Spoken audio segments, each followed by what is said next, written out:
Good evening students. और अगला topic ecology में हम ले रहे हैं। टॉपिक का नाम है response to abiotic factor. Topic का नाम है रेस्पॉन्स टू एबायोटिक फैक्टर। क्या मीनिंग है इसका? एबायोटिक फैक्टर का मतलब होता है नॉन लिविंग एनवायरनमेंट। बाहर जो धूप होती है, बाहर जो गर्मी होती है, बाहर जो पानी होता है, लिविंग चीज़ों के बाहर जो कंडीशन होती है धूप की, गर्मी की, पानी की, वो एबायोटिक फैक्टर बोलते हैं। और एबायोटिक फैक्टर में चेंज आ जाए तो क्या जवाब देगी बॉडी? बॉडी किस तरह से रेस्पॉन्ड करती है एबायोटिक फैक्टर को? जो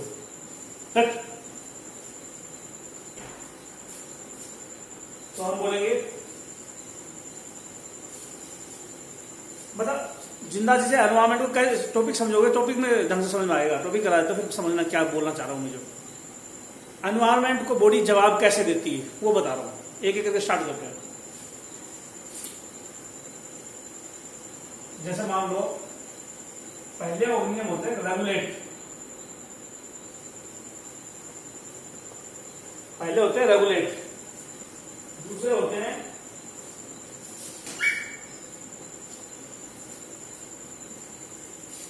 रेगुलेट। पहला जवाब रेगुलेट।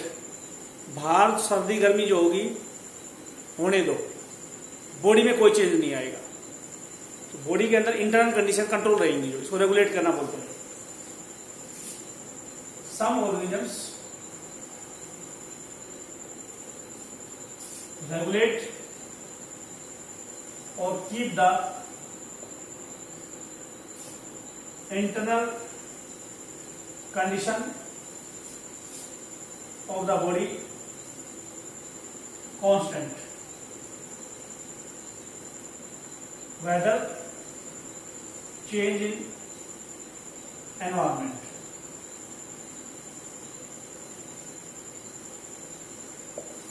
कुछ ऑर्गेनिज्म ऐसे होते हैं जो अपनी बॉडी के अंदर चेंज नहीं लाते, चाहे बाहर कितना भी चेंज हो जाए, एनवायरमेंट कितना भी चेंज हो जाए, वो बॉडी में चेंज नहीं लाएंगे। इसको बोलता रेगुलेट करना। वो बॉडी को रेगुलेट किए, कंट्रोल कर रहे बॉडी को। बाहर चेंज आएगा लेकिन बॉडी के अंदर चेंज नहीं आएगा। ऐसे ऑर्गेनिज्म को हम रेगुलेटर ऑर्गेनिज्म बोलते हैं। जो ऑर्गेनिज्म खुद के अंदर चेंज ना लाए, एनवायरमेंट में कितना चेंज आए लेकिन बॉडी में चेंज ना होने दे, उनको रेगुलेटर बोलते हैं। सच ऑर्गेनिजम्स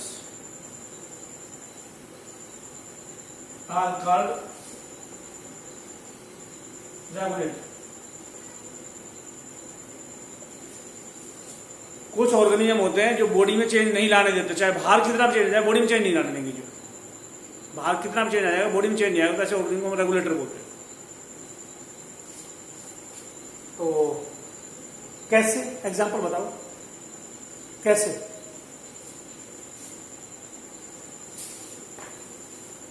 चेंज करें, बाहर के फैक्टर को चेंज करेंगे, बॉडी के अंदर कांस्टेंट रखना सारी चीजें। जो हम बाहर टेम्परेचर लेते हैं, जो बाहर गर्मी होगी तो क्या करेंगे? जो व्हेन टेम्परेचर इंक्रीज,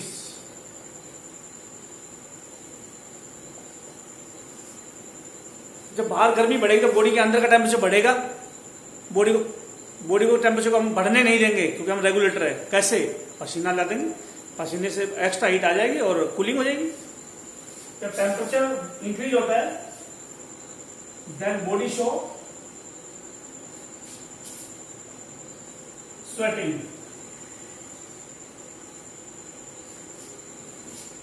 जब गर्मी बढ़ती है तो बॉडी का टेम्परेचर, बॉडी पसीना लाती है। जब बाहर गर्मी होगी तो बॉडी पसीना लाएगी। ड्यू टू दिस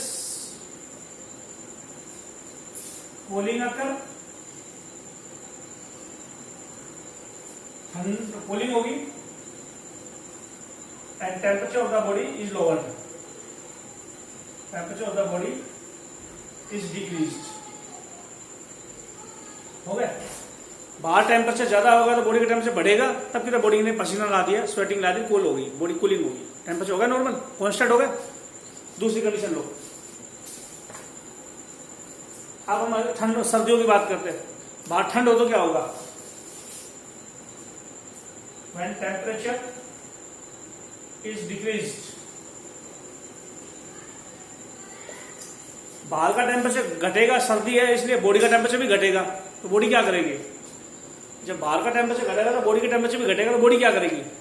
शिवरिंग, शरीर कांपेगा, मसल कॉन्ट्रैक्ट करेगी, एक्स्ट्रा हीट बनेगी और बॉडी टेम्परेचर बढ़ जाएगा। जब टेम्परेचर घट जाता है, shivering is shown by the body, body shivering show करेगी। जब टेम्परेचर घटेगा तो बॉडी कांपने लग जाएगी, जो टेम्परेचर घटेगा तो जब टेम्परेचर घटेगा तो बॉडी कांपने लग जाएगी। और ड्यू टू दिस, इसकी वजह से एक्स्ट्रा हीट प्रोड्यूस होगी, extra heat is produced and temperature of the body is increased.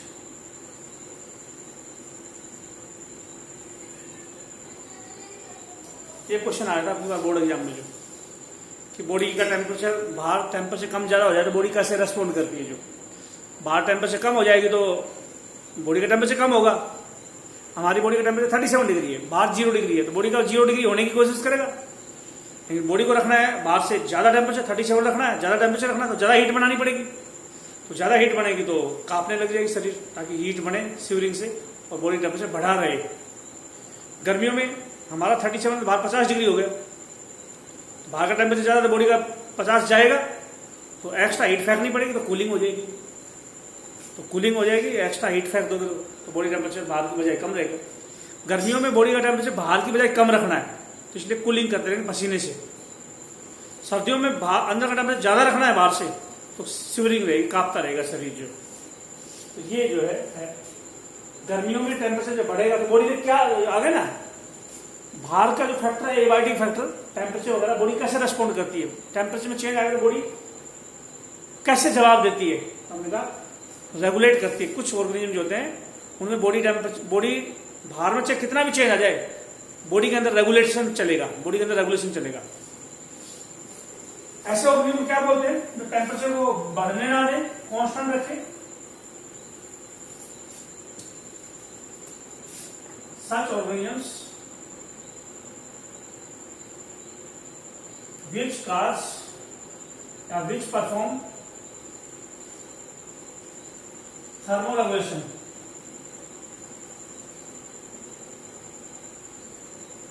ऐसे ऑर्गेनिज्म जो थर्मोरेगुलेशन करे उनको हम बोलते हैं थर्मोरेगुलेटर।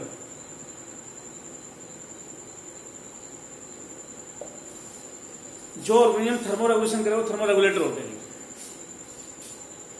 जो ऑर्गेनिज्म थर्मोरेगुलेशन करे वो थर्मोरेगुलेटर होता है, टेम्परेचर को कांस्टेंट रखे। जो ऑर्गेनिज्म टेम्परेचर को कांस्टेंट रखे, थर्मोरेगुलेशन करे, उनको थर्मोरेगुलेटर बोलते हैं, टेम्परेचर को कांस्टेंट रखे। या होम्योथर्म बोलते हैं या एंडोथर्म बोलते हैं।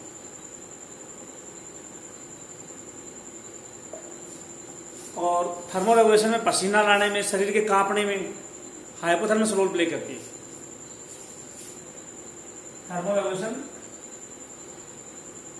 जो होती है occurs by हाइपोथर्मस gland.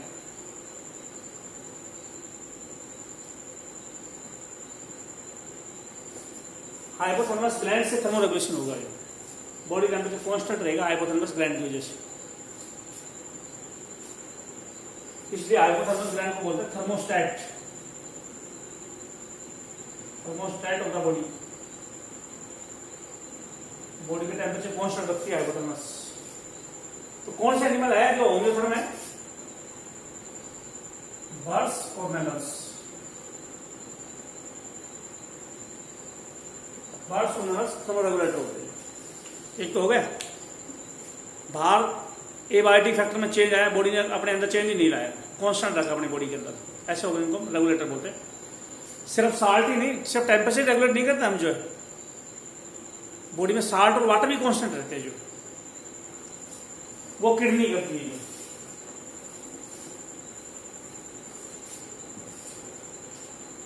Organisms also keep organism also keep salt and water constant in the body through kidney के थ्रू साल्ट वाटर भी कांस्टेंट रखते हैं.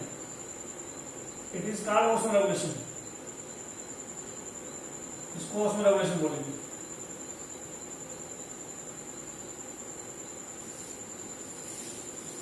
तो ऑर्गेनिज्म टेम्परेचर को बदल क्या हो गए ओस्मो थर्मो रेगुलेटर बॉडी में टेम्परेचर बदलने चेंज नहीं होने देते. Osmo regulator salt water change नहीं होने देते बॉडी में. बाहर चाहे कितना साल्ट वाटर चेंज हो जाए बॉडी में साल्ट वाटर कांस्टेंट रहेगा. बाहर से टेम्परेचर कितना भी चेंज हो जाए बॉडी में टेम्परेचर कांस्टेंट रहेगा. तो साल्ट वाटर कांस्टेंट तो ऑस्मो रेगुलेशन, टेम्परेचर कांस्टेंट तो थर्मो रेगुलेशन. तो ऑर्गेनिज्म बाहर चाहे टेम्परेचर में चेंज आए चाहे साल्ट में चेंज आए बॉडी रेगुलेट करेगी, कांस्टेंट रखेगी चीजें. जो ये तो कभी रेगुलेट करे. दूसरे टाइप के एनिमल, सारे एनिमल रेगुलेटर नहीं होते, रेगुलेट नहीं करते हैं. कुछ और भी टाइप के होते हैं.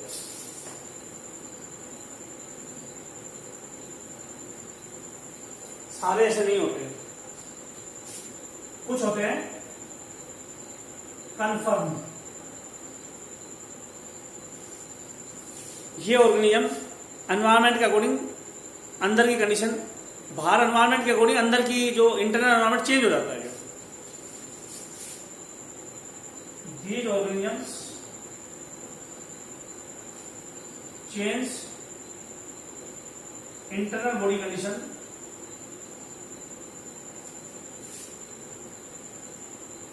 these animal change internal body conditions according to environment.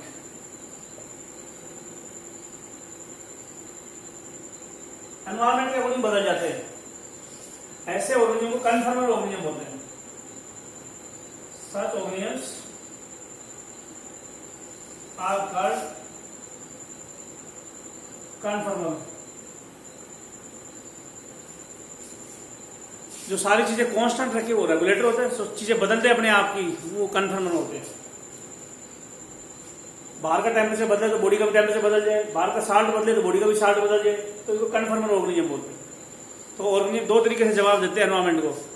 बाहर चेंज हो तो खुद को चेंज कर लो, एक तो वो होते हैं, उनको कन्फर्मर बोलते हैं. एक बाहर चाहे कितना भी चेंज हो बॉडी चेंज नहीं होगी, उनको रेगुलेटर बोलते हैं. तो ये एनवायरमेंट को क्या जवाब दे रहे हैं ऑर्गेनिजम्स, या तो चेंज हो रहे हैं एनवायरमेंट के अकॉर्डिंग या कांस्टेंट रख रहे हैं अपने एनवायरमेंट में. जो तो कन्फर्मर और रेगुलेटर. अब हम बोलेंगे इस दुनिया में कितने परसेंट ऑर्गेनिज्म रेगुलेटर है. हम बोले कन्फर्मर कितने हैं. 99% एनिमल्स ये चेक करना एनिमल बोला है या वर्टिब्रेट बोला है. वर्टिब्रेट बोला होगा sir. 99% vertebrate and all plants are conformer. इस दुनिया में सारे प्लांट 99% वर्टिब्रेट कन्फर्मर है. तुम बोलोगे जो रेगुलेटर सारी दुनिया के रेगुलेटर क्यों नहीं बन जाते. रेगुलेटर ऑर्गेनिज्म तो बहुत बढ़िया होते हैं. चीजों को रेगुलेट रखेंगे तो रिएक्शन तेज होंगी, एफिशिएंसी बढ़ेगी. जो पूरी दुनिया के सारे ऑर्गेनिज्म रेगुलेटर क्यों नहीं है. पूरी दुनिया के सारे एनिमल रेगुलेटर क्यों नहीं है. क्योंकि रेगुलेशन में लगती है एनर्जी. इतनी एनर्जी कहां से लेके आए. क्वेश्चन है एग्जाम में 1 नंबर में क्वेश्चन आ रहा है. 1 नंबर में क्वेश्चन आ रहा है एग्जाम में. भाई आर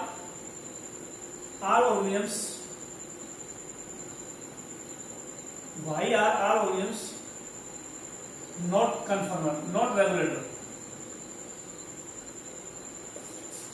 सारे ऑर्गेनिज्म रेगुलेटर क्यों नहीं है.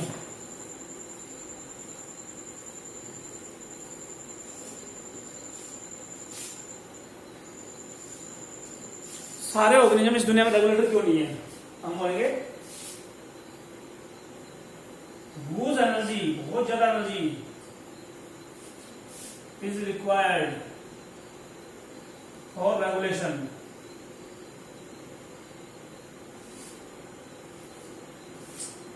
So due to lack of this amount of energy,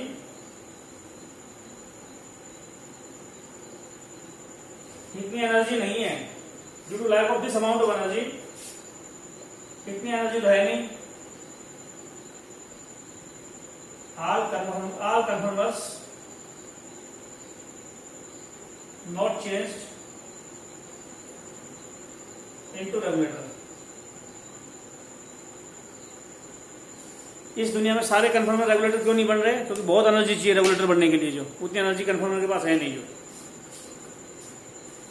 एक नंबर का क्वेश्चन आ गया ये कि सारे कन्फर्मर रेगुलेटर क्यों नहीं बन पाए? क्योंकि इतनी एनर्जी नहीं है, रेगुलेशन में एनर्जी चाहिए। दूसरा क्वेश्चन और आता है कि पोल के ऊपर छोटे मैमल क्यों नहीं मिलते, छोटे एनिमल क्यों नहीं मिलते? भाई यार, small animals or mammals not found at pole।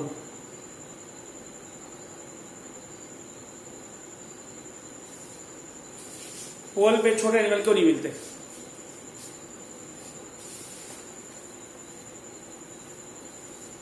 छोटे एनिमल का सरफेस एरिया ज्यादा होता है और सरफेस एरिया से हीट लॉस होती है और हीट लॉस की वजह से डेथ हो सकती है उनकी। जो ठंड है वहां पे पोल पे, तो बाहर ठंड है तो हीट ज्यादा लॉस होगी। ठंड से बचने के लिए पोल के ऊपर ज्यादा हीट लॉस करनी पड़ेगी ठंड से बचने के लिए। इतनी हीट शरीर में होगी नहीं, मर जाएंगे वो। छोटा एनिमल का सरफेस एरिया ज्यादा होता है, इसलिए वो हीट जो लॉस करेंगे वो हीट लॉस से मर जाएंगे। जो इतनी ठंड है वहां पे,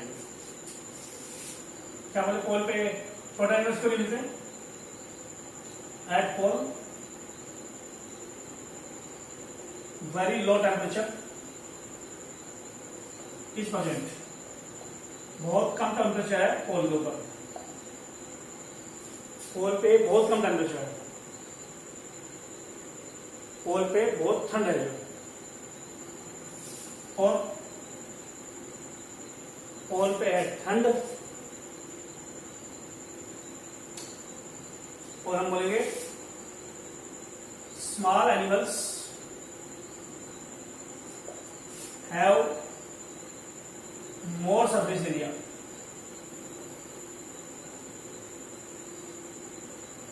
छोटे एनिमल में सरफेस एरिया ज्यादा होता है due to more surface area.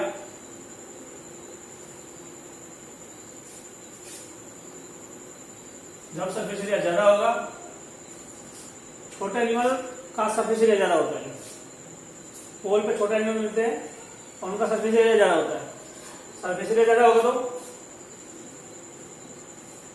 ज्यादा सरफेस एरिया होगा तो मोर हीट इज लॉस्ट।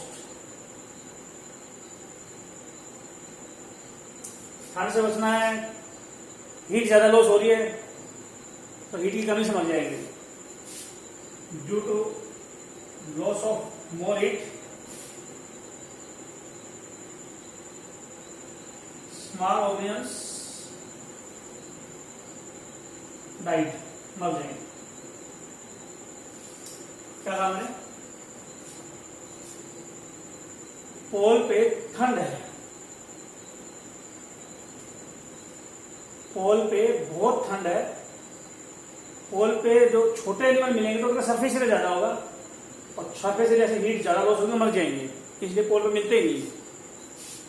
बड़े एनिमल का सरफेस एरिया है ही नहीं, बाहर ठंडा रहने दो, हीट तो लॉस होनी नहीं, अंदर रहेगी वो हीट, तो बचे रहेंगे जिंदा।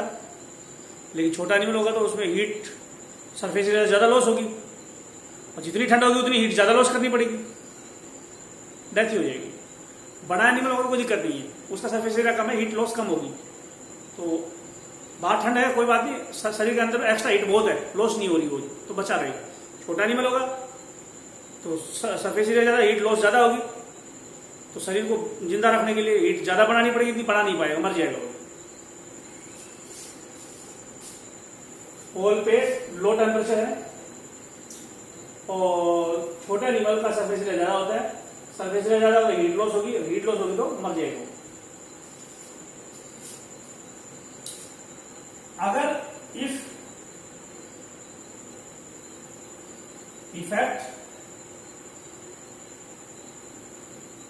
of environment, if effect of environment is temporary, environment का इफेक्ट टेम्परेरी हो, then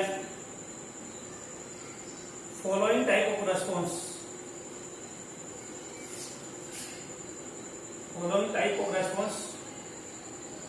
are shown by Robinians. अगर परमानेंट सर्दी या गर्मी है तो थर्मो ओस्मो कन्फर्मर या ओस्मो रेगुलेटर बन गए एनिमल, परमानेंट बन गए ओस्मो कन्फर्मर या ओस्मो रेगुलेटर, परमानेंट अगर एनवायरमेंट में ये कंडीशन है। अगर ठंड सर्दी गर्मी एनिमल को थोड़े दिन के लिए मिले तो क्या करेगा वो, तो कैसे जवाब देगा? एक तो परमानेंटली कन्फर्मर बन गया या परमानेंटली रेगुलेटर बन गया। अगर परमानेंट इफेक्ट है तो जो बाहर एनवायरमेंट में थोड़ा इफेक्ट है, थोड़े समय का इफेक्ट है, तो बॉडी क्या करेगी, एनिमल क्या रेस्पॉन्ड करेंगे? जो तीसरा है कन्फर्मर बन गए, रेगुलेटर बन गए। तीसरा है माइग्रेट, थोड़े समय के लिए सर्दी गर्मी है तो एरिया छोड़ के चले जाओ, जब नॉर्मल कंडीशन है तो वापस आ जाओ। Some animals leave the area if harmful effect of environment is for small time.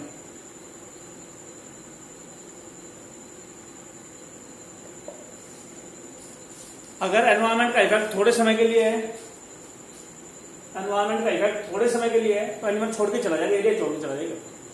जैसे क्योलेडो, थोड़े समय के लिए अगर एनवायरमेंट का इफेक्ट होता है एनिमल एरिया छोड़ के चला जाएगा, वापस आ जाएगा बाद में। क्योलेडो नेशनल पार्क है,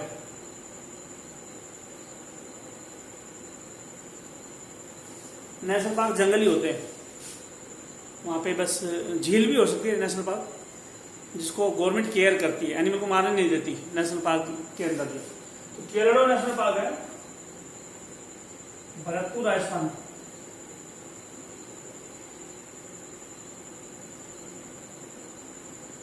केरलो नेशनल पार्क भरतपुर राजस्थान। इस पार्क में साइबेरियन बर्ड्स कम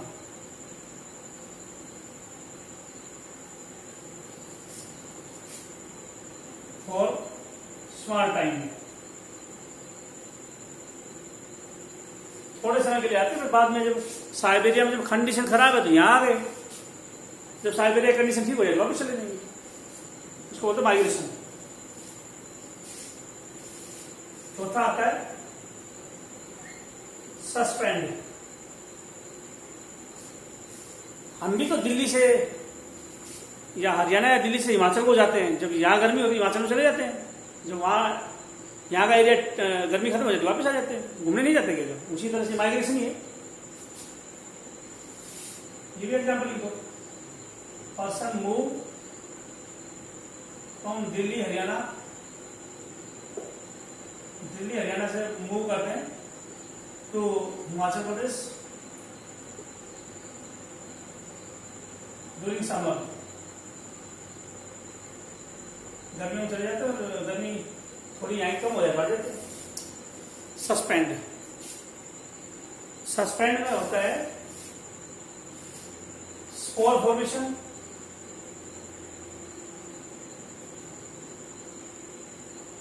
स्पोर फॉर्मेशन इन एल्गी, फंजाई, बैक्टीरिया। एल्गी को हम बोलेंगे lower plant,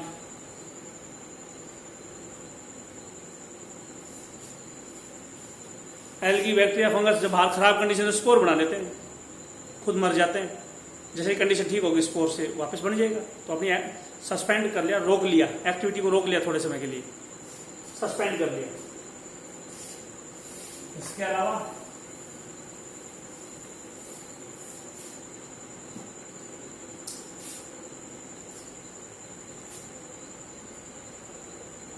higher plant seed बनाते हैं,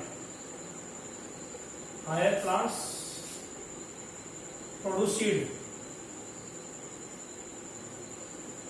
सीड बनाते हैं। स्नेल और फिश शो एस्टिवेशन,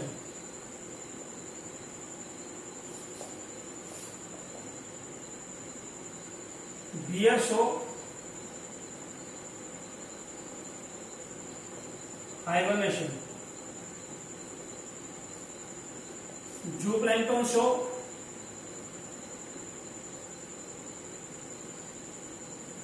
डायापास।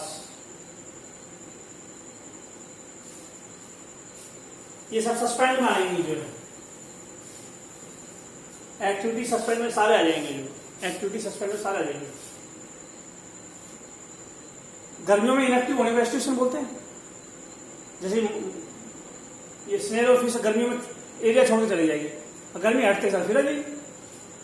बियर ठंड में ज्यादा ठंड एरिया छोड़ के चला जाएगा, फिर बाद में वापस आ जाएगा। तो थोड़े समय के लिए अपनी एक्टिविटी को रोक रहे हैं, इसलिए सस्पेंड करना बोलते हैं।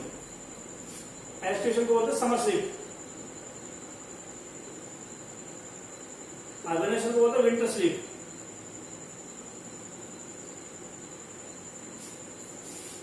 हाइबरनेशन और एस्टिवेशन दोनों में ऑर्गेनिज्म बिकम इनएक्टिव।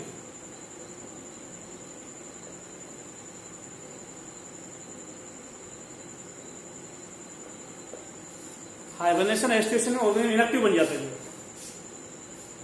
हाइबरनेशन और एस्टिवेशन में ऑर्गेनिज्म इनएक्टिव बन जाते हैं। एस्टिवेशन में गर्मी में इनएक्टिव होता है, हाइबरनेशन सर्दियों में इनएक्टिव होता है। तो ये जवाब है, बाहर गर्मी होगी तो इनएक्टिव हो गई, सर्दी होगी तो इनएक्टिव हो गई। ये रेस्पॉन्ड है एनवायरमेंट को, जो ऑर्गेनिज्म कैसे जवाब देते हैं एनवायरमेंट को, ये टॉपिक का नाम है। या तो अपनी चीजें कांस्टेंट रखते हैं तो बोले रेगुलेटर है, या एनवायरमेंट के अकॉर्डिंग बदल लेते हैं तो बोले कन्फर्मर है, या फिर एरिया छोड़ के चले जाते हैं, माइग्रेट हो गए। एक्टिविटी को कम कर लेते हैं थोड़े समय के लिए, जब तक खराब कंडीशन है, अच्छी कंडीशन आए दोबारा एक्टिव हो जाएंगे। तो हाइबरनेशन एस्टिवेशन ये डायपास की डेफिनेशन कहीं पूछी जाती है। डेवलपमेंट रुक जाने को डायपास बोलते हैं, सस्पेंडेड डेवलपमेंट।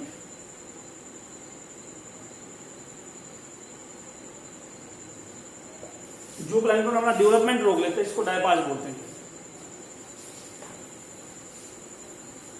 एक कर्व बनाते हैं, जो है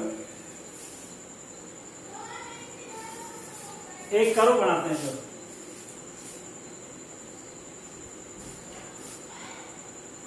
ये इंटरनल एनवायरमेंट है,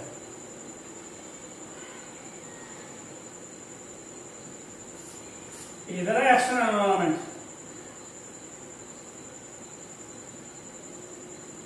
इन एनिमल को क्या बोले, जिनका कर्व यूं आता है।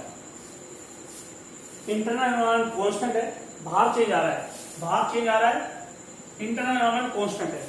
ऐसा कोई रेगुलेटर का जो बॉडी के अंदर चेंज ना आए, बाहर कितना भी चेंज आए बॉडी में चेंज ना आए, ये होगा रेगुलेटर। बाहर चेंज आया बॉडी में चेंज नहीं आया, रेगुलेटर बोलेंगे।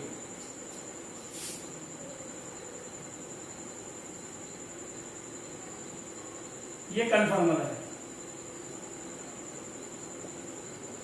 बाहर चेंज आ रहा है बॉडी में चेंज आ रहा है, बाहर चेंज आ रहा है बॉडी में चेंज आ रहा है, बाहर चेंज आ रहा है बॉडी में चेंज आ रहा है। एक्सटर्नल एनवायरमेंट में चेंज आ रहा है, इंटरनल में भी आ रहा है, दोनों में चेंज आ रहा है, इसलिए इसको बोलेंगे कन्फर्मर। बाहर चेंज होते के साथ बॉडी चेंज आ जाएगा, बाहर टेम्परेचर बढ़ा अंदर भी बढ़ गया, बाहर घट गया अंदर भी घट गया, तो कन्फर्मर बोलते हैं। और टेम्परेचर जो जिसका टेम्परेचर एनवायरमेंट के अकॉर्डिंग बदल जाए, क्या बोलते थे, कोइक्लोथर्म या एक्टोथर्मिक या कोल्ड ब्लडेड।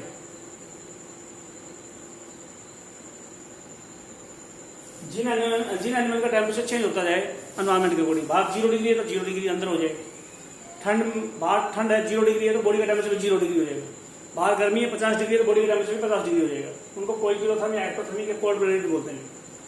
सभी होते हैं बर्ड मेमल के अलावा कोइक्लोथर्म। वार्म ब्लडेड एनिमल तो होम्योथर्म को बोलते हैं।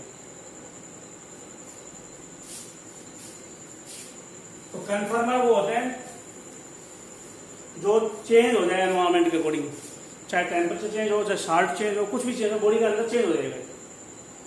तीसरे होते हैं जो कन्फर्मर भी है और रेगुलेटर भी है, इनको बोलते हैं पार्शियल रेगुलेटर।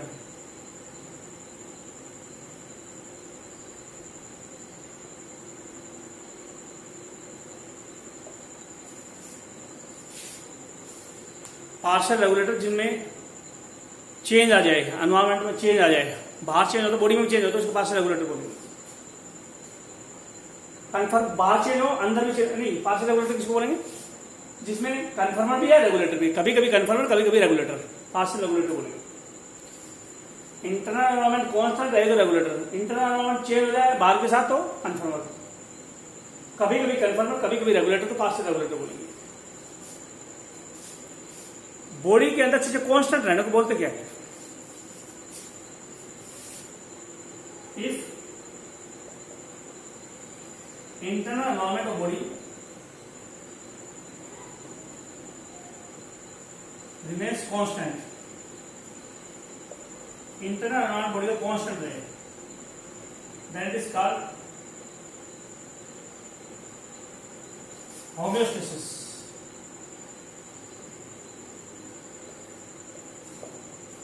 और ये होम्योस्टेसिस फिनोमिना या बॉडी के अंदर चीजें कांस्टेंट रखने में हमारे को मिलियंस ऑफ ईयर लग गए, ऐसा एनवायरमेंट पैदा करने में। जो दिस होम्योस्टेसिस इज ऑब्टेन्ड, ये होम्योस्टेसिस जो है ये हमारे को मिली है, इज ऑब्टेन्ड लिख लो थ्रू एवोल्यूशन,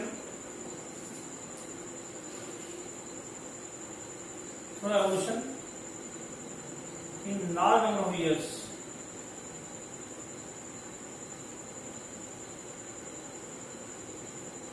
बहुत सालों के बाद हमारे को ये होम्योस्टेसिस फिनोमेना मिली है। अंदर का एनवायरमेंट कांस्टेंट रहे तो होम्योस्टेसिस बोलते हैं, और ये होम्योस्टेसिस हमारे को एवोल्यूशन से मिली है, बहुत लंबे समय तक मिली है। और होम्योस्टेसिस हम बॉडी के अंदर चीजें कांस्टेंट और कैसे रख सकते हैं? जो एक तो रेगुलेशन करके, एक बाहर एनवायरमेंट चेंज करके, जैसे बाहर ठंड है, गर्मी है, बॉडी को पसीना लाना पड़ेगा, तुम एसी लगा दो, बॉडी के बराबर हो गया, होम्योस्टेसिस हो गई। बॉडी ने कुछ किया भी नहीं और वो बॉडी का टेम्परेचर भी कांस्टेंट हो गया।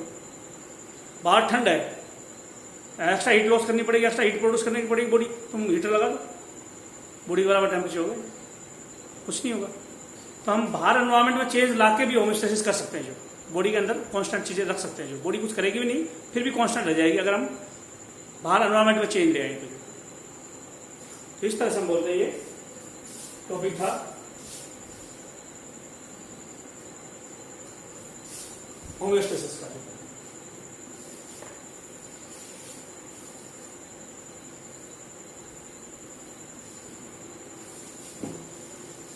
कितने टाइप के एनिमल होते हैं इस दुनिया में?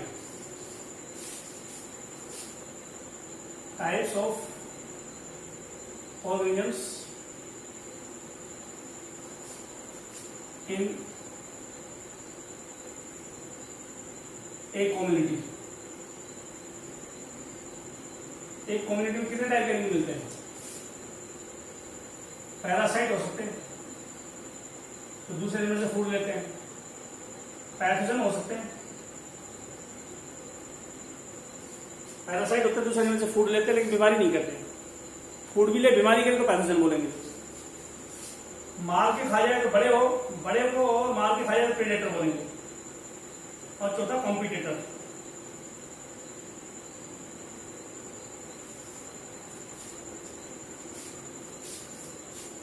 इस दुनिया में 4 टाइप के एनिमल होते हैं। एक तो फूड लेते हैं, कुछ कहते नहीं, फूड लेते हैं, बीमारी करते हैं, मार के खाते हैं और कंपटीशन करते रहते हैं, कंपटीशन की हेल्प से सर्वाइव करते हैं।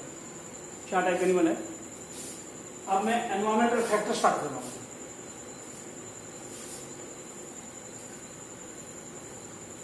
एनवायरमेंटल फैक्टर या एवार्टी फैक्टर।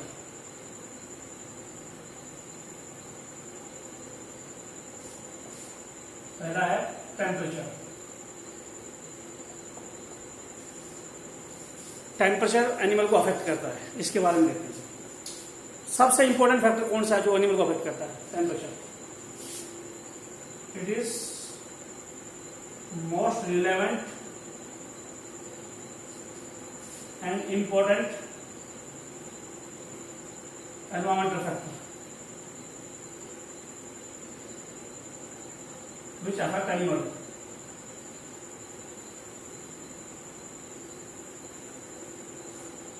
टेम्परेचर पहला फैक्टर जो सबसे ज्यादा अफेक्ट करता है एनिमल को। अच्छा, एनिमल दो टाइप के होते हैं, यूरिथर्मल, stenothermal.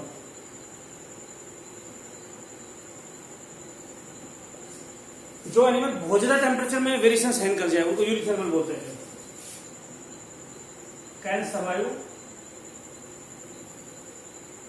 In wide range of temperature fluctuation.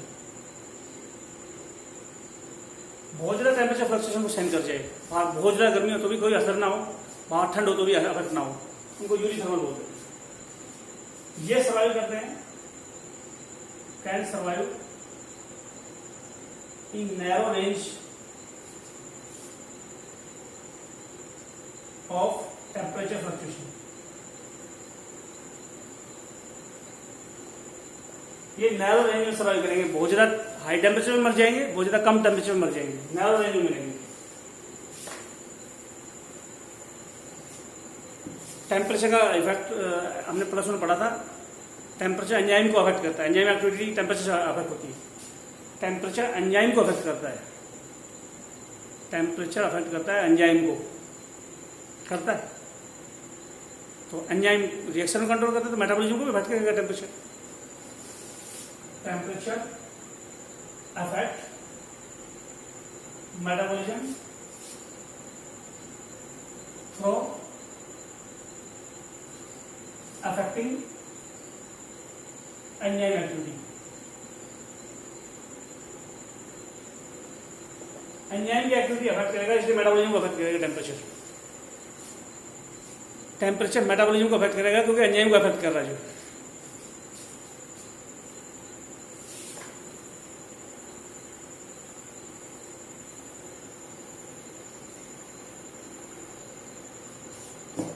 Temperature enzyme को अफेक्ट करेगा क्योंकि मेटाबॉलिज्म को अफेक्ट करता है। एंजाइम को अफेक्ट करेगा, मेटाबॉलिज्म अफेक्ट हो जाएगा। देखो, snow leopard not found in Kerala forest. क्यों? Effect of temperature. टेम्परेचर का असर देखो, स्नो लेपर्ड बर्फ में मिलता है, केरला में रह ही नहीं सकता। इसका मतलब टेम्परेचर एनिमल के रहने में हेल्प करता है। अगर उसको वो टेम्परेचर नहीं मिलेगा तो एरिया छोड़ के चला जाएगा। स्नो लेपर्ड नहीं मिलता केरला फॉरेस्ट में। दूसरा, tuna fish is found in tropical sea where temperature is more। ये फिश कहाँ नहीं मिलती? This fish is not found, ये फिश नहीं मिलती टेम्परेट सी में। टेम्परेट सी में ठंड है, ट्रॉपिकल एरिया में गर्मी है, तो ट्यूना फिश गर्मी ट्रॉपिकल एरिया में मिलती है, टेम्परेट में मिलती ही नहीं। देखो टेम्परेचर का असर, ट्रॉपिकल में रखोगे तो जिंदा रह जाएगी, टेम्परेट में रखो मर जाएगी। तो फिश ट्रॉपिकल में मिलती, ट्रॉपिकल वाली फिश टेम्परेट में सर्वाइव नहीं कर सकती, टेम्परेट की ट्रॉपिकल में सर्वाइव नहीं कर सकती। ट्रॉपिकल में ज्यादा गर्मी होती है, टेम्परेट में कम गर्मी। तो गर्मी यानी टेम्परेचर। तो टेम्परेचर जो होते हैं, टेम्परेचर एनिमल के डिस्ट्रीब्यूशन को अफेक्ट कर रहा है। टेम्परेचर एनिमल के डिस्ट्रीब्यूशन को अफेक्ट कर रहा है। कोई एनिमल मिलेगा या नहीं मिलेगा, वो टेम्परेचर पर डिपेंड कर रहा है। तीसरा एग्जाम्पल डिस्ट्रीब्यूशन का अफेक्ट करने का एग्जाम्पल, तीसरा एग्जाम्पल है मैंगो। मैंगो नहीं मिलता, mango not found in temperate country like Canada, Germany.